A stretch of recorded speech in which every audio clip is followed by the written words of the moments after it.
বন্ধুরা, আগের ব্লগে দেখিয়েছি সাবুদানাটা ভেজে রেখে ঠান্ডা করেছি। ঠান্ডা করে এইবার তারপরে গুঁড়িয়ে নিয়েছি। এই যে এটা হচ্ছে সাবুদানার গুঁড়ো, গুঁড়িয়ে নিয়েছি। একদম একদম মিহি করে গুঁড়ানো হয়ে গেছে। এইবার আমি সন্ধ্যেবেলায় চলে এসেছি বাদ বাকি প্রসেস করার জন্য। এখন তার সঙ্গে আমি ময়দা নিয়ে নিয়েছি। ময়দা আর সাবুদানা এক করব, এক করে নেব।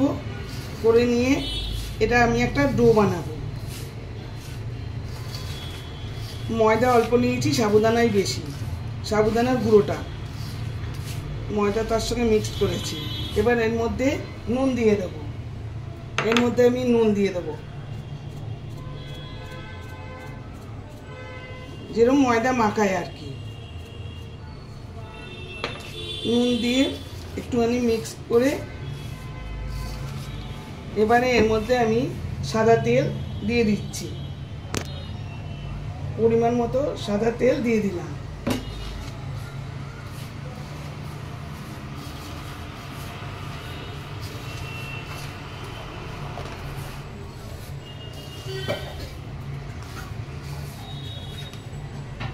এই যে এরকম আসবে, এরকম ময়ামটা দিতে হবে।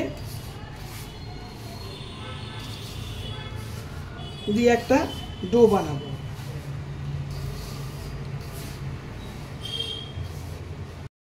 এবার পরিমাণ মতো জল দিয়ে দিয়ে মাখাচ্ছি।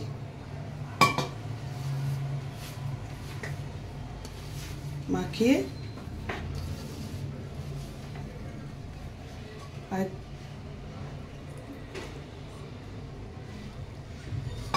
এবার মাখিয়ে ডো বানাবো। আমার মাখানো হয়ে গেছে। এই ডো দুটো এখন আমি কিছুক্ষণের জন্য একটু ঢেকে রাখবো।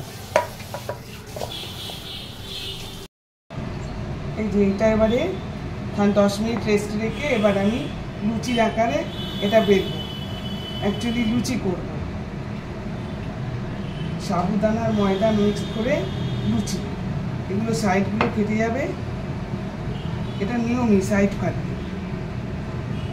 আমি তখন এটা কি করব, এটা দিয়ে গোল করে নেব। এই গোল করে রাখলাম। আরেকটা করে দেখাই।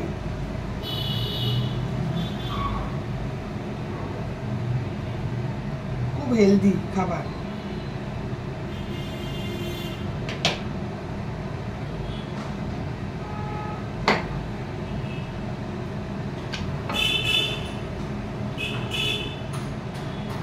এইভাবে সবকটা করব, লুচি ছোট ছোট লুচি করব। তেল গরম হয়ে গেছে, এবারে লুচিগুলো দেব।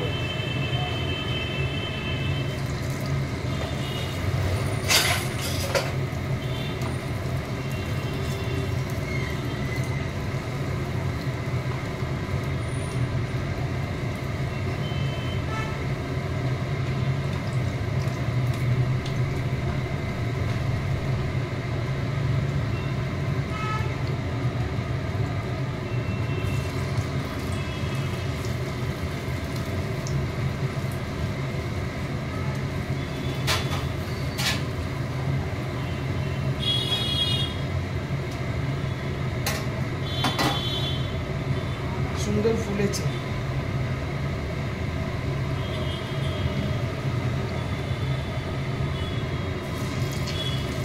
এর পরের গুলো এই যে সুন্দর ফুলেছে। এর পরের গুলো একটু বড় বড় করে। বাহ, দারুণ ফুলেছে। বাহ, সুন্দর। বাহ বাহ, দারুণ দারুণ।